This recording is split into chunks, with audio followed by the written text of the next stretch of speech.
वळूया पुढच्या बातमीकडे। नवीन वर्षात सुद्धा आम्ही सत्तेमध्ये राहणार असा विश्वास गुलाबराव पाटलांनी व्यक्त केलाय। महाराष्ट्राच्या विधानसभेवर पुन्हा भगवा फडकेल असा विश्वास पाटलांनी व्यक्त केलाय।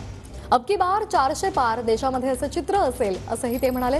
राऊतांनी तोंडाला आवर घालावा असा टोलाही गुलाबराव पाटलांनी लगावलाय। पाणी पुरवठा मंत्री गुलाबराव पाटील आपल्या सोबत आहेत। भाऊ, काय सांगाल? नवीन वर्षाला काही तास शिल्लक आहेत, नवीन वर्षाचा आपला काय संकल्प राहणार आहे? नवीन वर्षामध्ये हा संकल्प आहे की सरकारने जी कामं केलेली आहे, सरकार जी कामं करताय, शेतकऱ्यांकरताय, शेतमजुरांकरता, लोकांकरता जी कामं करतायत ती लोकांपर्यंत पोचवावी। आणि आनंदाची बाब ही आहे की येणारं वर्ष हे 22 तारखेला रामलल्लाचं या ठिकाणी आगमन होत आहे। ज्या रामलल्लाची सगळेजण आठवण करत होतात त्याचं आज पुनरागमन होत आहे।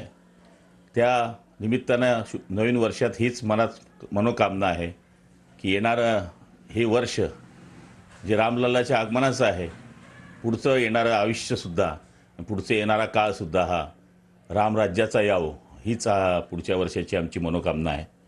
भाऊ, आता पुढचं वर्ष जे आहे ते निवडणुकांचं वर्ष म्हटलं जातं आहे। तुम्ही सुद्धा पुन्हा निवडणुकीच्या रिंगणात उतरणार आहे। मात्र यंदा जी परिस्थिती आहे, शिवसेनेत फूट पडलेली आहे, शिंदे गट आणि ठाकरे गट, तर काय वाटतं भाऊ तुम्हाला, निवडणूक जिंकाल तुम्ही अशा परिस्थितीत? सगळीकडे लहर आहे आणि मला तरी असं वाटतं की पुन्हा भगवा महाराष्ट्राच्या विधान भवनावर फडकणार आहे। आणि आम्हाला खात्री आहे की या ठिकाणी भाजप, शिवसेना आणि अजित पवारांच्या गटाची या युती ही 100% विजयी होणार आहे।